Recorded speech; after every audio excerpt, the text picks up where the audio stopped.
Nuevamente, buenos días y bienvenidos a, como decía, este desayuno diplomático en el Día Nacional de Bélgica, y nos acompaña el embajador Peter Madens.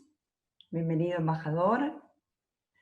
También vamos a contar con la presencia del señor Jordi García Martínez, encargado de Política y Prensa de la Unión Europea, que siempre nos acompaña en nuestros desayunos.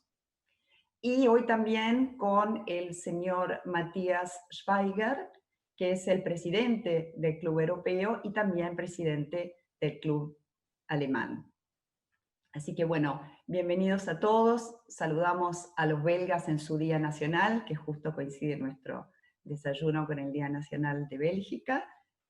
Y bueno, damos comienzo a este desayuno con la palabra del presidente del Club Europeo, el señor Matthias Schweiger. Buenos días, Matthias. Buenos días, Andrea. Buenos días a todos. Es un gusto estar acá presente en este mundo virtual nuevo que estamos viviendo. En este, como bien decías, de ser desayuno diplomático que organizamos desde el Club Europeo junto con la delegación de la Unión Europea. Estamos muy contentos hoy que vamos a celebrar un poquito también, digamos, a toda la comunidad belga en su Día Nacional. Así que felicitaciones a todos y que puedan festejarlo, aunque sea desde sus casas, con su corazón pintado ahí con los tres colores. Y bueno, ¿qué más nos queda por hacer que presentarlo ya a su excelencia, el señor Peter Madens, para que nos presente su disertación del día y así dar continuidad a este evento? Así que muchísimas gracias a todos. Señor embajador, le paso la palabra. Gracias. Muchísimas gracias, señor Schweiger. Y bienvenido a todos. Gracias también al Club Europeo y a la Delegación Europea para esa oportunidad. Como dijeron, hoy es el Día Nacional Belga. En realidad, el Día Nacional Belga no es un día de independencia, pero más bien es el día donde recordamos el juramento ante el Parlamento del primer rey de nuestro país, el rey Leopoldo I. Y ahí en esta frase ya hay dos o tres cosas que hacen la diferencia entre nuestro reino y muchos otros. Nuestro rey jura antes del Parlamento, no está entronado. Y además, el título del rey es Rey de los Belgas, no Rey de Bélgica. Entonces, era en la época, en 1830, bastante innovador de tener una monarquía con esos símbolos democráticos. Mi país se llama oficialmente el Reino de Bélgica. Es una monarquía, como dije, pero también un país federal. Contamos con 11 millones de habitantes y una superficie de 30.000 kilómetros cuadrados, o más o menos el tamaño del Delta del Tigre, para darle una idea. Tuvimos la independencia, como dije, en 1830. Fuimos ocupados durante la Primera y la Segunda Guerra Mundial. Tenemos también 3 grupos sociales, lingüísticos y culturales diferentes: los flamencos, los valones y los germanófonos. Y esto es la base de nuestro sistema federal. Después de la última guerra, hemos conocido un crecimiento y desarrollo económico bastante exitosos y somos un modelo de democracia liberal en Europa y en el Occidente. El primer artículo de la Constitución belga dice que Bélgica es un Estado federal compuesto de comunidades y regiones. En sus áreas de competencia, los organismos subfederales tienen todo el poder de tomar decisiones, sin intervención del nivel federal. Todo lo que tiene que ver con la persona, como miembro de una comunidad, como por ejemplo educación o política cultural, todo eso está arreglado por las comunidades, y todo lo que tiene que ver con intereses económicos regionales, por ejemplo la gestión del territorio, la infraestructura, la agricultura, etc., cae bajo la competencia de los organismos regionales. El Estado central, o en la terminología de la Constitución Federal, maneja lo que tiene que ver con relaciones internacionales, con la defensa, la justicia, las finanzas, la seguridad social, etc. En sus materias de competencia, las comunidades y las regiones también llevan las relaciones internacionales. Todo eso parece bastante complicado y de verdad que lo es. Nos cuesta manejar el sistema federal belga, nos cuesta en términos financieros y también, por supuesto, en términos de imagen. Pero siempre se debe tener presente algo cuando piensa en Bélgica. Aún teniendo divisiones similares a otros países del mundo, nosotros nunca hemos tenido guerras civiles o violencia excesiva. Y si un sistema complicado es el costo de la paz, me parece que vale la pena pagarlo. Bueno, Bruselas es la capital de facto de la Unión Europea. Y no sé si saben, pero es bastante divertida la razón por la cual las más importantes instituciones europeas están basadas en Bruselas. Cuando los 6 países miembros originales tuvieron que decidir dónde instalar sus instituciones, primero decidieron que no iba a ser en uno de los 3 grandes países de la entonces Comunidad Económica, Francia, Alemania o Italia. Y Bruselas no era más nada que la capital del primero de los 3 pequeños países, Bélgica, Luxemburgo, Países Bajos, en orden alfabético. Más nada. Bueno, pero mientras tanto, tenemos la comunidad diplomática más grande del mundo, son 50 y pico mil personas que tienen estatus diplomático en Bruselas, y el segundo mayor cuerpo de corresponsales internacionales. Bélgica y sus políticos han jugado un papel central en la creación y el desarrollo de Europa. Entre Paul Henri Spaak, Leo Tindemans o Herman Van Rompuy, los políticos belgas han contribuido a todos los grandes avances en el proyecto europeo. Desde la creación de la Comunidad del Carbón y Acero, la Comunidad Económica, la Unión Europea, la creación del espacio Schengen, la cooperación política, hasta la Unión Monetaria con su euro. Y ahora el presidente del Consejo es el ex primer ministro belga, Charles Michel, que lo van a ver bastante en la televisión hoy porque hubo un acuerdo bastante histórico tomado en Bruselas. Con Argentina tenemos relaciones bilaterales intensas. Desde el inicio de nuestros países, el comercio entre los 2 países en las 2 direcciones representa hoy más o menos $1.000 millones. La comunidad belga en Argentina cuenta con 6.000 personas, muchos de tercera o cuarta generación. La presencia belga en Argentina se nota cada día. El arquitecto del Teatro Colón era belga. El arquitecto de los monumentos frente al Congreso era belga. La maquinería en las aguas corrientes vino de Bélgica. Los trenes Brujas de la línea A del subte, belgas. Hemos participado en el desarrollo de estaciones de esquí. La colaboración entre los sindicatos fue intensa y también hemos colaborado en el desarrollo del sistema de salud pública en este país. La ciudad de Ostende fue fundada por belgas de Ostende. El equipo fútbol de Flandria, en Juarqui, cerca de Luján, tiene raíces belgas. Y ya hace 25 años, desde que el dragado del río Paraná y el río de la Plata viene siendo hecho por una empresa belga. Bueno, hasta aquí la charla, como diría, clásica en estos desayunos. Pero los que me conocen saben muy bien que quizá no soy una persona que me quedo con lo que se esperaba, que me quedo en mi cajita, con la manera clásica de hacer las cosas. Siento la necesidad de hablar de otra cosa y este foro me parece sumamente apropiado para hacerlo. Gracias al Club Europeo para brindarme la oportunidad y gracias a todos ustedes para su participación hoy. Quiero hablar de un asunto de actualidad, algo que sucedió recientemente en mi país, en el mundo entero, que creo resultará significativo y no solo en Bélgica, sino que será un ejemplo para muchos. Algo más tópico, más emocional y tal vez, ciertamente, más importante. Estamos viviendo los meses más extraordinarios en una generación.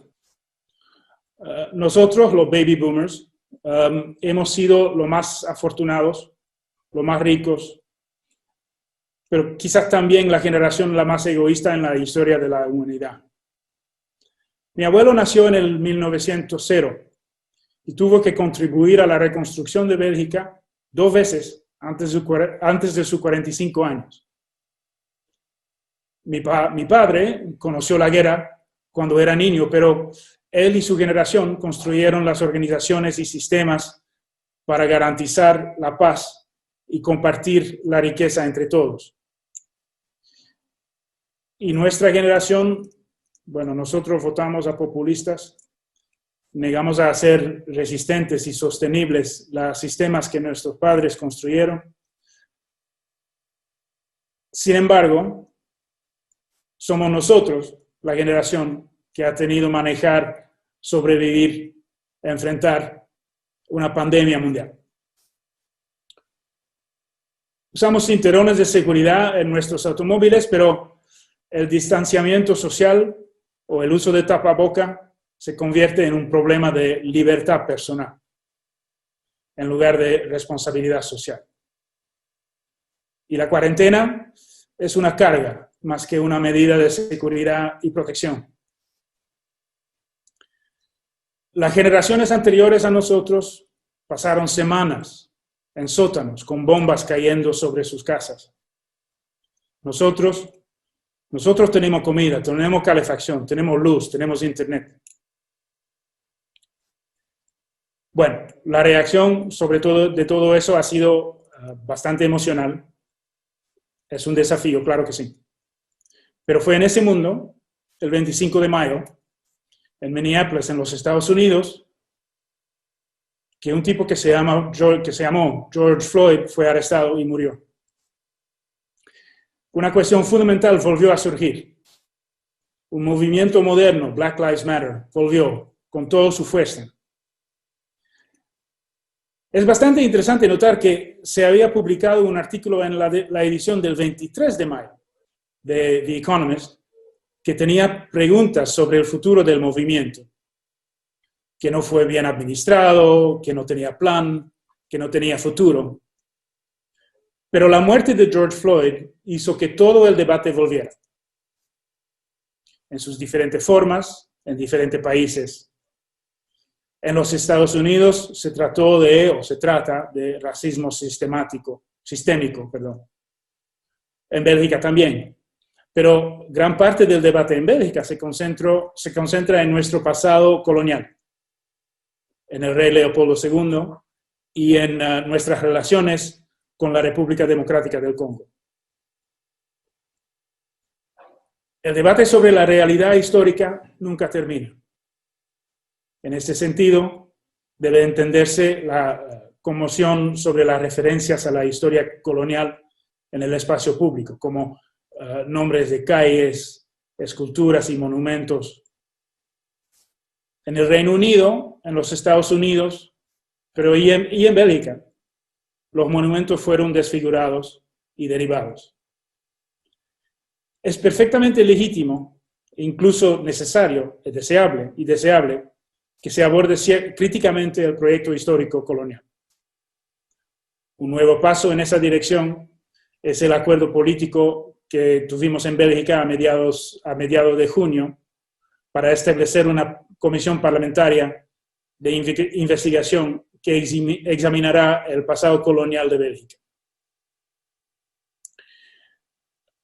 No hace falta decir, por supuesto, que en mi país, que el gobierno, que mi pueblo se distancia del colonialismo como ideología y como forma de gobierno. Sin embargo, lidiar con el pasado es un proceso largo y complejo que no puede abordarse con simplicidad, pero que requiere matices y profundidad y debe ser colectivo. Requiere un diálogo transparente en el que todas las voces deben ser escuchadas. Bélgica está dedicada a darle al pasado colonial un lugar apropiado en nuestra sociedad. Al enfrentar el pasado, es posible esperar construir un futuro. Un futuro basado en el respeto mutuo y una asociación equilibrada. Como dije, todo el debate volvió. Raza, racismo y, por extensión, la forma en que tratamos nuestra historia y la responsabilidad histórica que tenemos por nuestro pasado. En medio de la emoción de la pandemia, quizás precisamente por la emoción de la pandemia, el tema volvió y la gente protestó, salió en las calles. Si bien no se ignoraban las consecuencias sanitarias por la pandemia, era la sensación de que esto es demasiado importante. Y fue en ese contexto que nuestro rey, que mi rey, Philippe, hizo algo extraordinario. Debido a las emociones de la cuarentena y a la fuerza del sentimiento del movimiento de Black Lives Matter, y con motivo del 60 aniversario de la independencia de la República Democrática del Congo, decidió ser parte del debate. Hasta ahora había elegido mantenerse por encima del problema. La sensibilidad, la historia, la dificultad del debate complicaron su participación en él. No hace más de 18 meses, en diciembre del 2018, cuando se inauguró el Museo Real del África, renovado y repensado, reconocido mundialmente también, decidió quedarse fuera del debate y no aprovechó para hablar del tema. Pero por la pandemia fue imposible viajar a Kinshasa el 30 de julio, el día del aniversario de la independencia, por lo que no pudo pronunciar un discurso ahí. Y la expectativa era que se llevaría a cabo la línea tradicional de silencio. Otra oportunidad no aprovechada.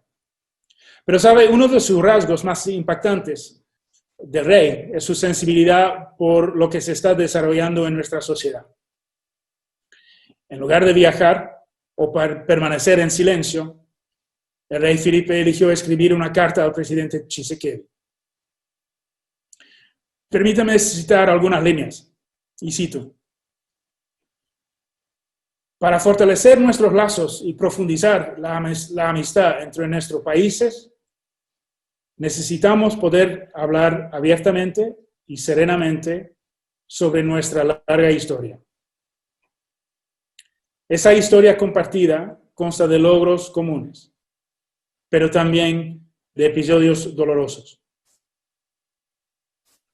En la época del Estado Libre del Congo hubieron actos de violencia y atrocidades que continúan pesando en nuestra memoria. Durante el periodo colonial posterior, también se infligió sufrimiento y se infligieron humillaciones. Sigo expresando mis más profundos remordimientos por esas heridas. Las heridas pasadas, que son dolorosamente tangibles, nuevamente hoy, a través de actos de discriminación, todavía son demasiado fuertes en nuestra sociedad. ¿Seguiré luchando contra todas las formas de racismo? Animo la reflexión que se está iniciando en nuestro Parlamento para finalmente llegar a un acuerdo con el pasado. Fin de citación. El debate que estamos teniendo en mi país es nuestro debate. La forma en que trataremos nuestro pasado y construiremos nuestro futuro. Nuestra forma de abordarlo puede quizás no ser apropiada para otros países, pero tenemos los mismos problemas en otros en otras partes de Europa. Windrush en Reino Unido. Inmigración surinamense en los Países Bajos. Argelinos en Francia. Descolonización argoleña o mozambiqueña. Tenemos este problema en toda Europa. Si bien siempre hemos tenido fuertes lazos con nuestros socios en el sur global, el primer tratado de cooperación con lo que se conoció como los países ACP data de cuando todavía había solo 9 miembros en la Comunidad Europea.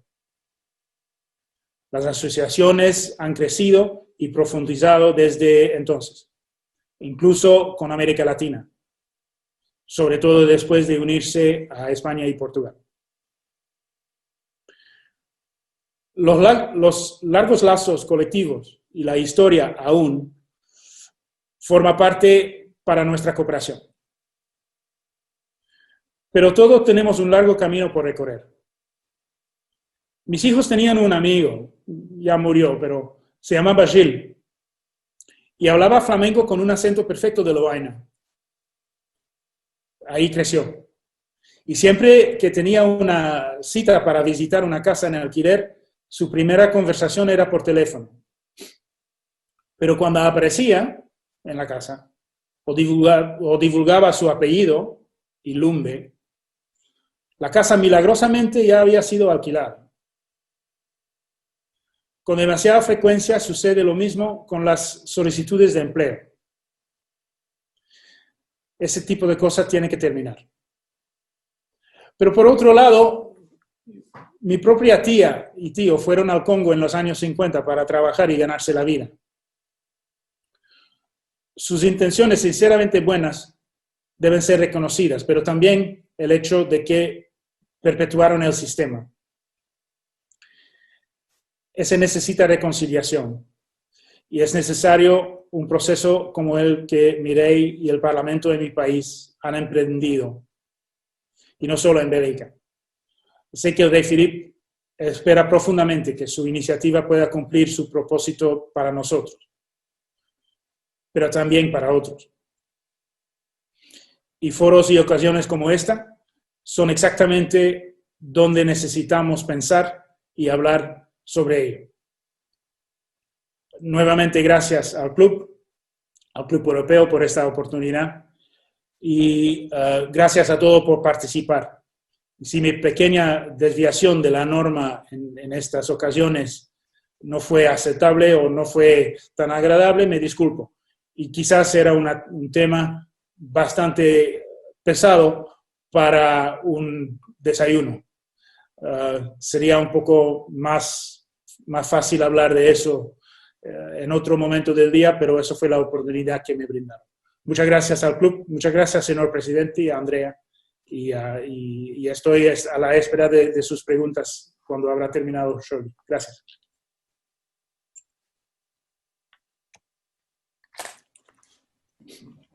Bueno, muchísimas gracias, señor embajador, por su interesantísima exposición. Desde ya que no hay nada que disculpar, todo lo contrario, son temas que a nosotros como comunidad europea nos interesan, nos preocupan y nos apasionan desde ya. Así que muchísimas gracias nuevamente. Bueno, ahora le vamos a dar la palabra al consejero Jordi García Martínez de la Delegación de la Unión Europea en la Argentina, que va a compartir novedades de la delegación en Argentina, pero primero vamos a presentar un video acerca del encuentro número 16 que tuvo lugar sobre cine europeo en la Argentina, que acaba de finalizar. Así que vamos a ver esa proyección y después va a hablar el señor Jordi García Martínez. Por favor.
todo listo en Bahía Blanca para recibir el encuentro de cine europeo. Esta vez no pudo ser. Igual estamos muy contentos que pudimos difundir la propuesta virtual. Por suerte pudimos pasar la propuesta por internet, por la página del Teatro Municipal Rositavia. Muchas gracias, Delegación Europea, muchas gracias, países.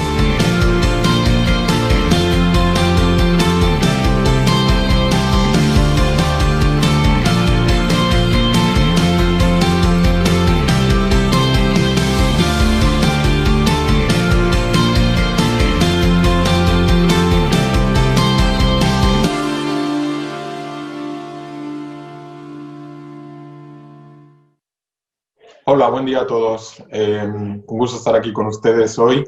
Primeramente quería agradecer a Andrea, al presidente del Club Europeo, el señor Schweiger, y sobre todo al embajador de Bélgica, el señor Madens, por su participación y por su intervención tan interesante y tan diferente como él mismo ha dicho. Y además felicitar a Bélgica en su día. Yo mismo, aunque soy español, me considero también un poquito belga porque estuve viviendo allí casi 19 años, así que es mi segunda patria. Un país que amo y en el que siempre me he sentido como en casa. Un país muy acogedor. Que no por nada acoge precisamente a las instituciones de la Unión Europea. Precisamente el primer tema sobre el que quería hablar era ese acuerdo que mencionó rápidamente el embajador, que ha ocurrido esta mañana allí en Bruselas, sobre las perspectivas financieras, básicamente el presupuesto de la Unión Europea para los próximos 7 años. Y bueno, esto que parece algo muy técnico y un poco árido, es en el fondo una gran noticia, porque han estado los líderes europeos, los 7 países, negociando durante 4 días, realmente 4 días casi sin salir de una sala de reunión, para conseguir este acuerdo. Y es un acuerdo muy importante porque no solo determina el presupuesto para los próximos 7 años de la Unión Europea, sino que crea por primera vez unos fondos nuevos de recuperación económica para salir de la crisis que ha causado el COVID, en la que hay una serie de préstamos y subvenciones que son completamente nuevos en la historia de la Unión Europea. Son unos montos muy importantes, 750.000 millones de euros, más un presupuesto a largo plazo de 1 billón de euros, trillion en inglés. Es muchísimo dinero y bueno, es una gran noticia que haya habido acuerdo de todos los líderes para esto, porque al principio las posiciones de unos y otros no eran las mismas, pero es un buen augurio que la Unión Europea, incluso en estos tiempos complicados, consigue ponerse de acuerdo. Y bueno, ojalá que este modelo europeo, ¿no? de acuerdos, de multilateralismo, de trabajar en común, de cooperar, es el modelo que nosotros como Unión Europea queremos exportar hacia afuera también, en todo el mundo. Y bueno, es un buen hecho, hay que celebrarlo, que haya funcionado en este caso esta política de acuerdos y de coordinarse y de trabajar en común. El segundo punto que quería mencionar va ligado al vídeo que acaban de ver, es sobre el encuentro de cine europeo que recién terminó y que bueno, fue un éxito. Podía haber salido mal porque justo en medio de cuando teníamos el encuentro, que empezó en Buenos Aires y luego empezó a hacer un tour por las provincias argentinas, llegó el COVID y obviamente los cines, las salas de cine cerraron. Y bueno, ahí tuvimos un pequeño momento de crisis y pensamos qué hacemos. Y bueno, lo migramos al modo virtual, que ahora se hace todo, incluidos estos desayunos. Y salió bastante bien y estamos muy felices de ver que ha habido un nivel alto de participación, 9.000, en total 11.000, 12.000 espectadores entre la parte presencial y la parte virtual, unos 9.000 en la parte virtual, 900 o casi 1.000 participantes en unas charlas que también organizamos con directores de cine, con críticos de cine. Así que bueno, fue un éxito y estamos ya pensando en cómo organizar el próximo encuentro, que comenzará probablemente en noviembre de este año, y lo que es ya casi seguro es que también va a ser virtual.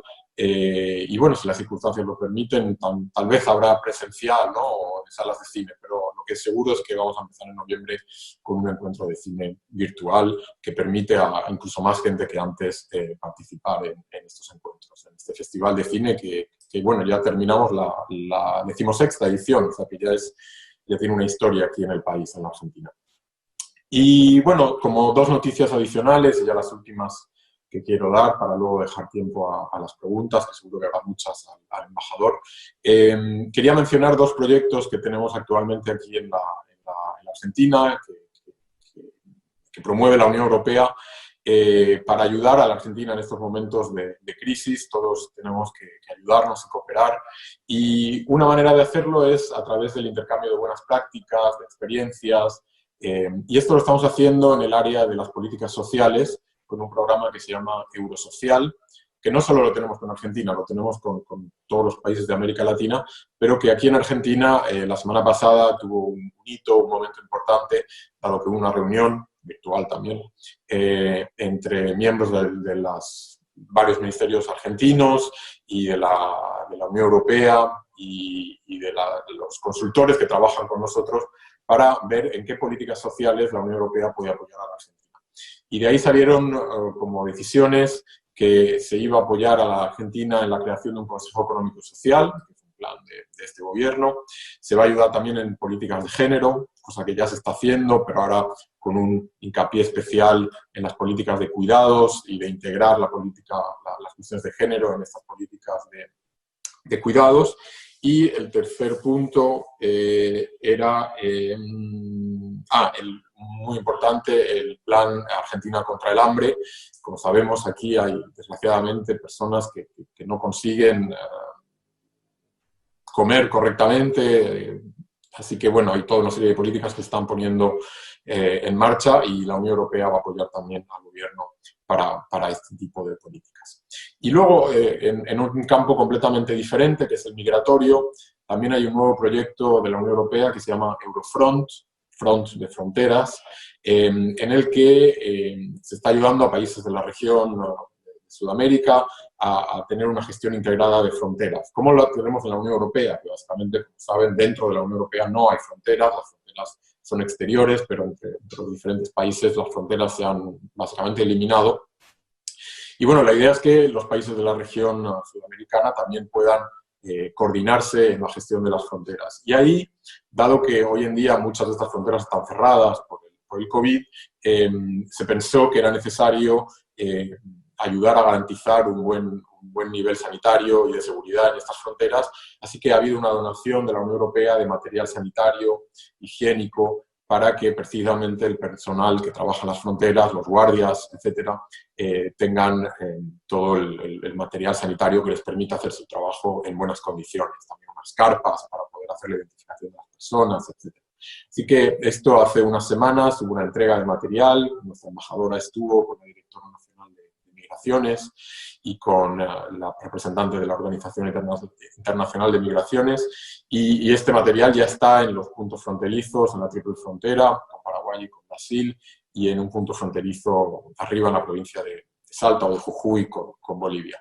Así que bueno, es otra manera en la que la Unión Europea está apoyando a Argentina en estos momentos difíciles para todos. Así que bueno, eran las noticias que quería dar. Si luego hay alguna pregunta, obviamente estoy aquí para contestar también. Muchas gracias y pasen un buen día.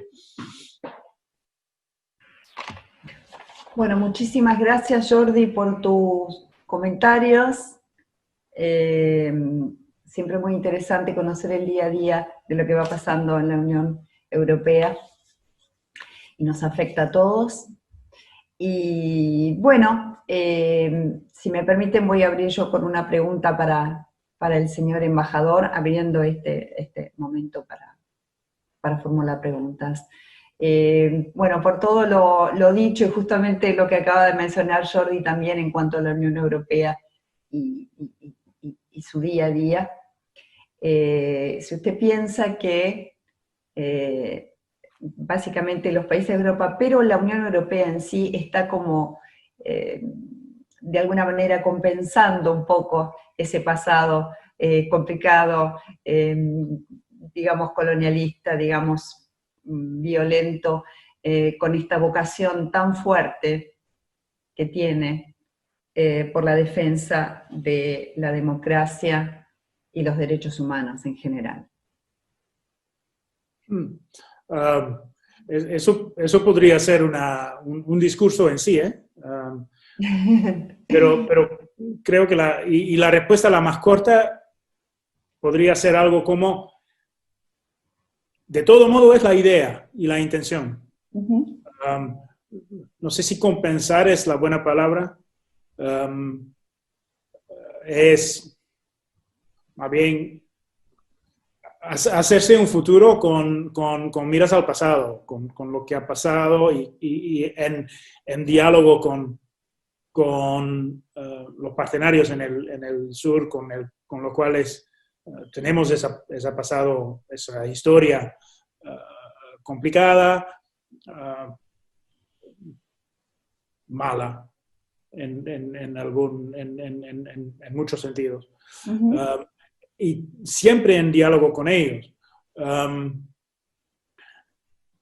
Pero también teniendo en cuenta, no hay que olvidarse, que ya son 2 o 3 generaciones desde el pasado. Mira, yo fui embajador en Tanzania del 2003 al 2008. Entonces ahí, un país vecino al Congo y a Ruanda y Burundi, donde había en un momento dado 500.000 de refugiados de los países que habían tenido esa relación con Bélgica, tanto de Congo como de Burundi. Los ruandeses ya se habían ido, pero en mi época había 500.000, entonces había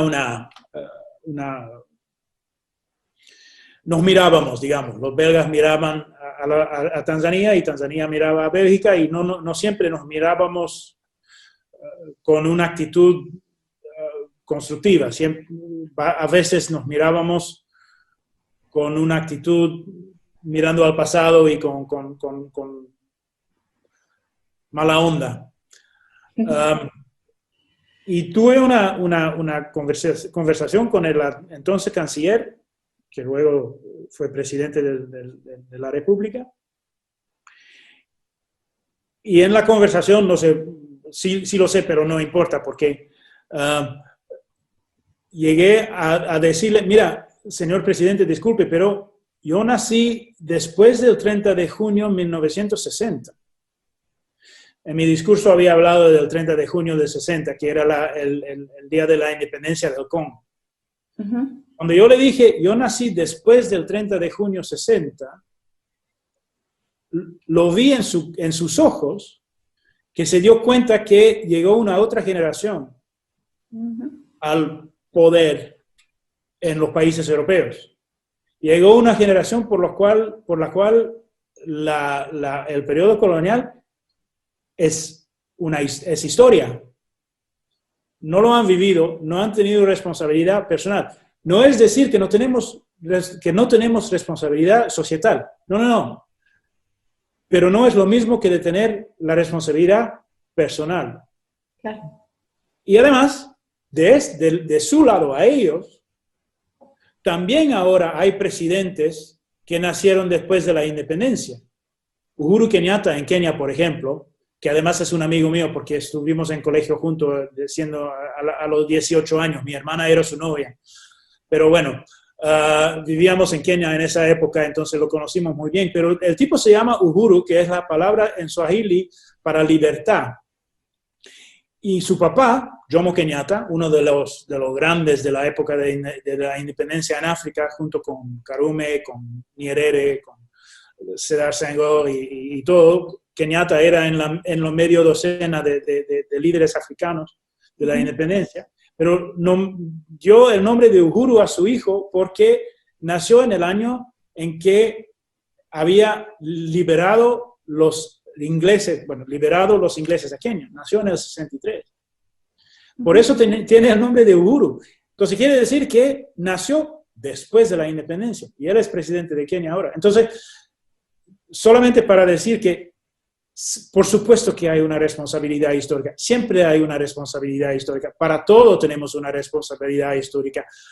Hasta para las relaciones entre religiones, entre las religiones cristianas y musulmanas de hace 500 años.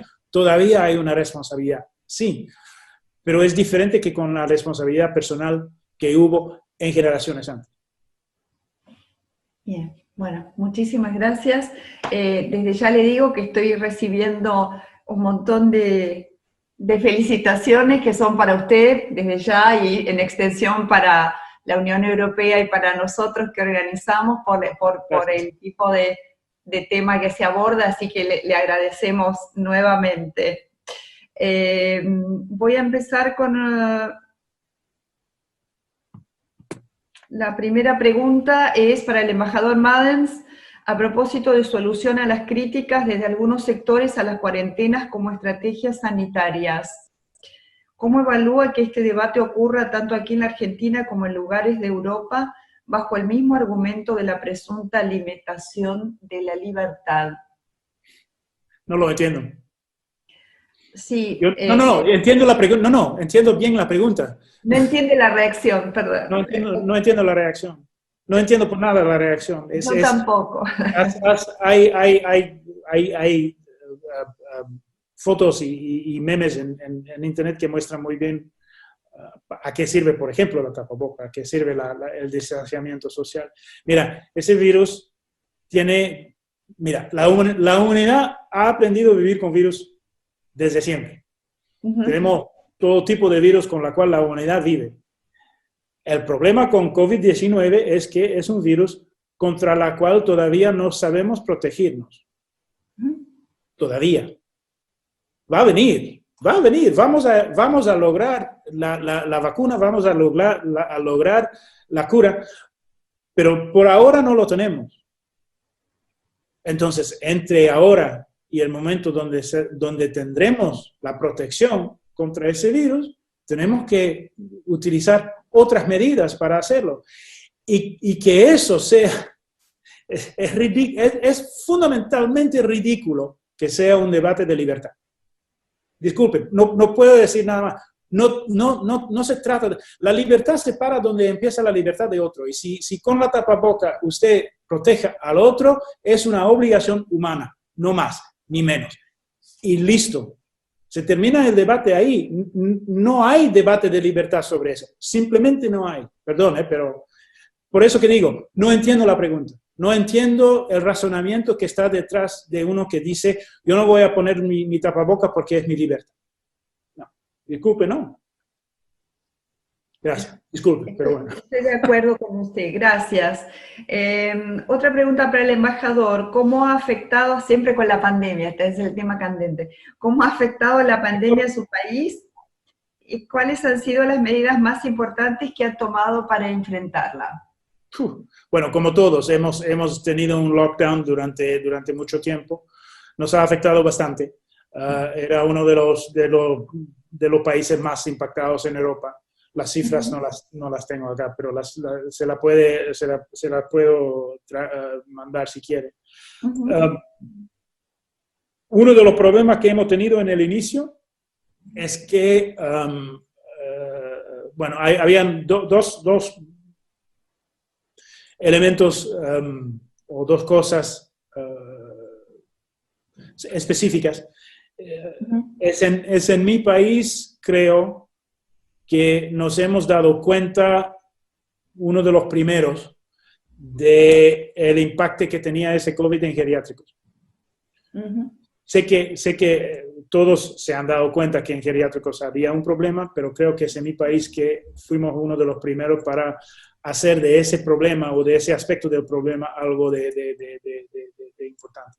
Y de verdad que en las primeras semanas no lo hemos manejado bien. No nos hemos dado cuenta de que en los geriátricos también tuvo que haber sistemas casi hospitalarias que tenían que ser aplicadas, por lo cual los geriátricos no estaban preparados y ha habido mucha gente muerta que murieron en los geriátricos. Y la segunda cosa muy especial o muy particular, la segunda particularidad a la manera en la cual hemos nosotros manejado esa crisis es en la manera de contar los fallecidos. Hemos contado de manera muy larga todos que murieron por causa del virus. No por el virus, pero por causa del virus, lo hemos contado nosotros. Y por eso que hemos tenido una cifra muy alta en un momento dado. Bueno, los demás países ya ahora están llegando a las mismas conclusiones, más o menos. que nosotros con los cuales nosotros habíamos empezado. Hay como ya te había dicho el otro día en una entrevista en un radio, en un programa radio que también tienes, Andrea, hablábamos nosotros sobre todo de lo que se llama sobremortalidad. La gente, el total de gente más que han muerto este año que en normal. Y esa cifra era bastante alta porque son gente que han fallecido quizás por otras enfermedades, pero porque no podían irse a la clínica o al hospital, o que han fallecido de otra enfermedad, pero que se agravó por haber sido infectado por COVID, etcétera, etcétera. Entonces, no necesariamente murieron por COVID, pero por causa de COVID. Y entonces, esas dos cosas, lo de los geriátricos y la manera en la cual contar, eran particularidades nuestras. Bueno, ahora hemos tratado de volver a la normalidad, donde todavía no estamos, y hoy, esta semana, estamos viviendo un periodo bastante complicado donde hay subes de infecciones otra vez, y que estamos tratando de manejar lo más bien posible, pero la próxima semana van a ser bastante importantes. Bueno, muchas gracias. Aquí tenemos un comentario de un diplomático argentino, amigo del Club Europeo, bueno, que felicita al embajador, lo felicita por el tema a tocar, y dice que, bueno, que cree que es atinado lo que ha dicho sobre la responsabilidad histórica. Comenta que Haití fue la primera república negra del mundo, en 1804, y 150 años antes que lo lograran la mayoría de los países africanos. Bueno, esto quería comentar, es el embajador von Aiken, que nos escribe desde Haití, justamente, para traer un poco. Bueno, qué lindo que nos siguen a partir de ahí. Sí, y somos gente muy súper internacional, el Club Europeo. Bueno, muchas gracias al embajador von Aiken. A ver, la gente empezó a hacer preguntas tarde, pero están llegando, así que me disculpo porque las voy a ir leyendo. A ver, perdón, ¿eh? Bueno, recibimos otra felicitación y agregan que, bueno, si bien el pasado colonial no es de nuestra generación, pero que están de acuerdo con que hay una responsabilidad generacional que hay que mantener para nuestra memoria y no olvidar los errores del pasado, tal como comentábamos recién. Muchas gracias a los que están haciendo las preguntas. Vamos a... Bueno, otra vez felicitan por la valentía en tocar el tema. Y vamos, creo, a hacer una pregunta para Jordi. Bueno, yo quiero felicitar básicamente por el tema del acuerdo que se acaba de lograr para desembolsar estos fondos tan importantes. Y aquí, más allá de esto, preguntan específicamente en qué situación se encuentra el acuerdo Mercosur-Unión Europea. Qué tema, ¿no? Que quedó un poquito stand-by con todas estas... Qué bien que Jordi está, que no me toca a mí de Gracias, Jordi. Un poco en un momento delicado. Jordi. No, obviamente podemos informar del estado. Bueno, hace un año y un mes se acordó la parte comercial, que es lo que se anunció en ese momento. Pero el acuerdo va más allá de lo comercial, es un acuerdo de asociación global, integral, que cubre muchísimos temas. Entonces quedaban algunos temas todavía por acordar de la parte no comercial, la parte que llamamos político-institucional. Y bueno, las negociaciones continuaron y ese acuerdo se logró hace unas 4 semanas o así, en junio, principios de junio. Con lo cual, ahora sí que tenemos ya todo el texto, digamos, todos los componentes del acuerdo acordados.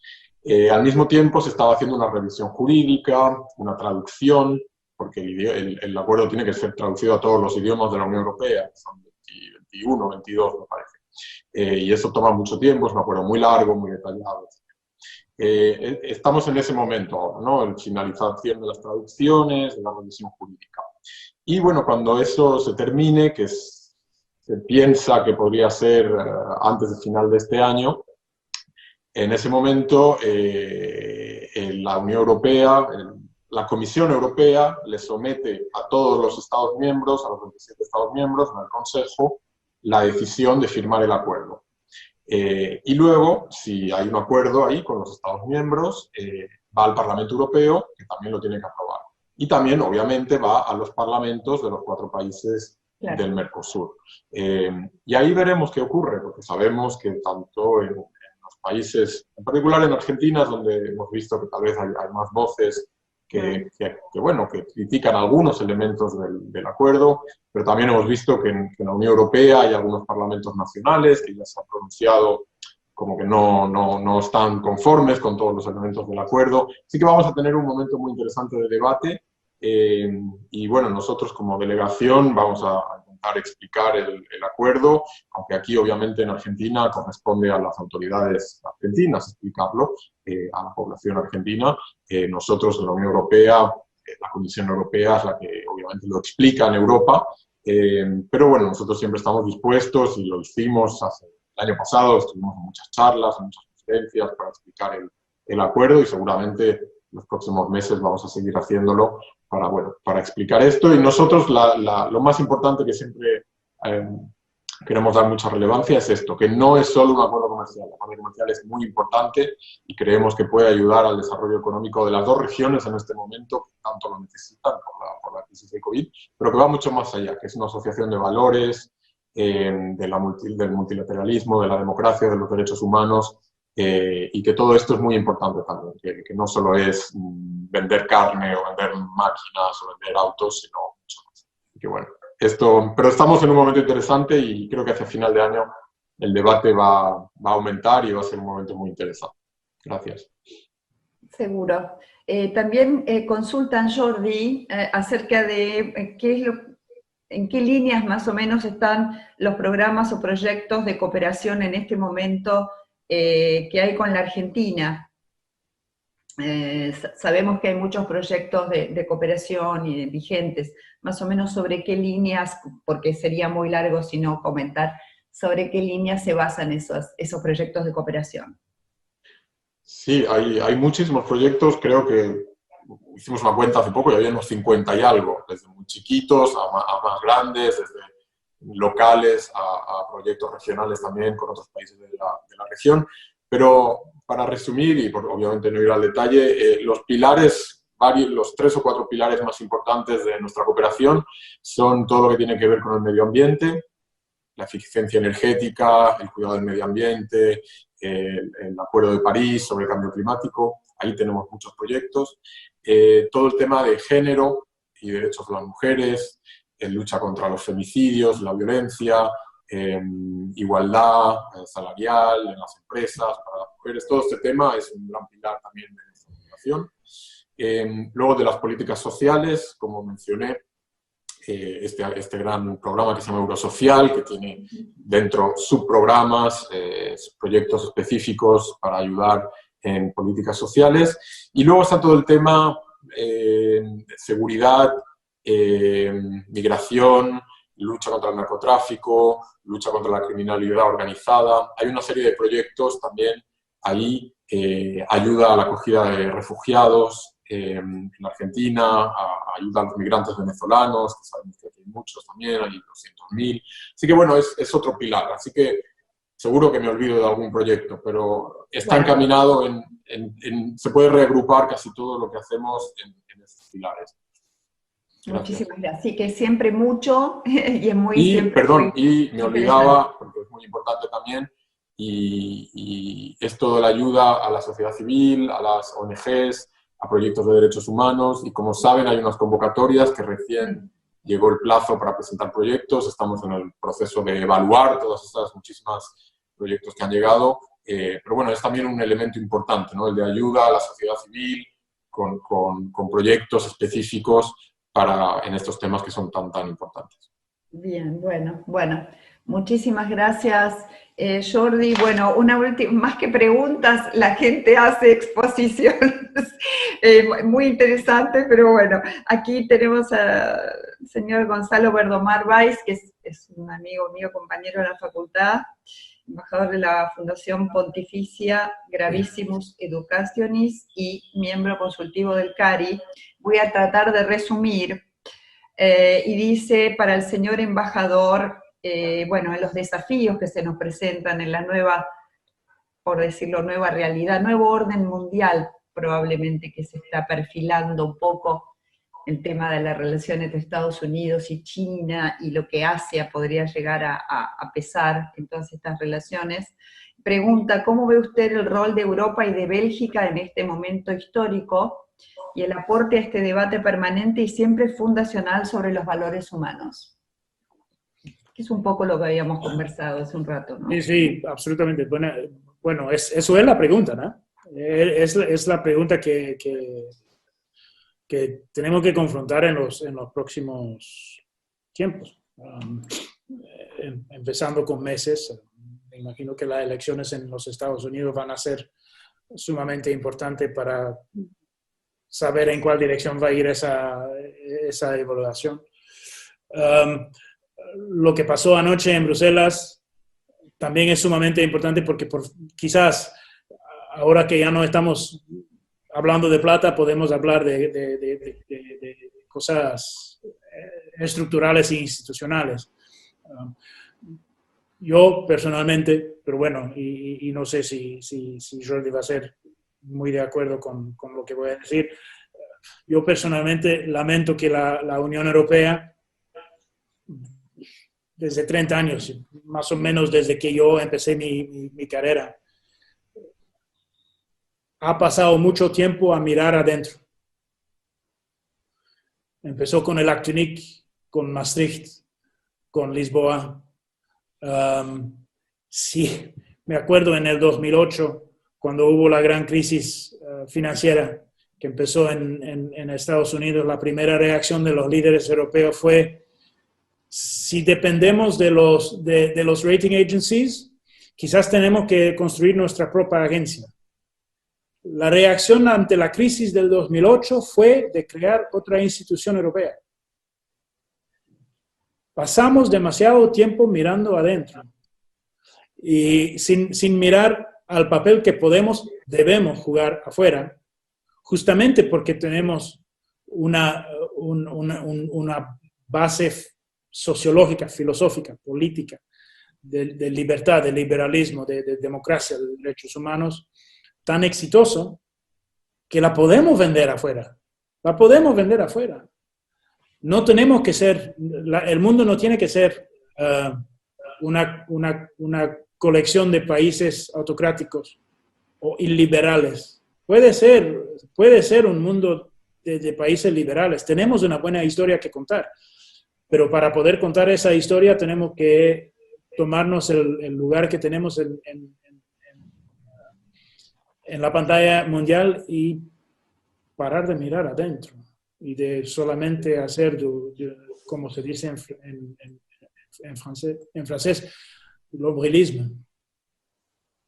Quizás es un poco, no es una... Quiero que sea un mensaje de fe y de espera. No tiene que ser un mensaje de mala onda. Quiero que lo que digo sea un mensaje de espera en el futuro. Esperanza. Esperanza, sí, eso es la palabra. Bueno, muchísimas gracias, señor embajador. Ya, bueno, nos quedamos sin tiempo, hay algunas otras preguntas, pero bueno, la verdad que mucha gente escribiendo para felicitarnos a todos, así que particularmente usted por el tema abordado, así que estamos muy, muy contentos. Vamos a cerrar ya este evento agradeciéndole a todos, especialmente al embajador Peter Madens, al señor Jordi García Martínez de la Unión Europea, al presidente del Club Europeo que estuvo con nosotros saludando, el señor Matías Schweiger. Y como siempre, bueno, estos desayunos también los hacemos gracias al apoyo que nos da la delegación europea en la Argentina, de la Unión Europea en la Argentina, y recordarles a todos que tenemos, como también mencionó el embajador, un programa de radio que se llama Hola Europa, que también cuenta con el apoyo de la delegación de la Unión Europea, un programa semanal donde compartimos claramente todos estos temas que son apasionantes, así que los invitamos a escucharnos, así como, bueno, a seguir las actividades tanto de la delegación de la Unión Europea como del Club Europeo por nuestras redes sociales. Y bueno, y nada más, los esperamos en el próximo desayuno, que será seguramente en el mes de agosto, y muy probablemente vamos a continuar con esta modalidad de virtual o a distancia hasta fines de año, ¿no? Así que bueno, muchas gracias a todos nuevamente, y que tengan un muy buen resto del día, y hasta la próxima. Gracias.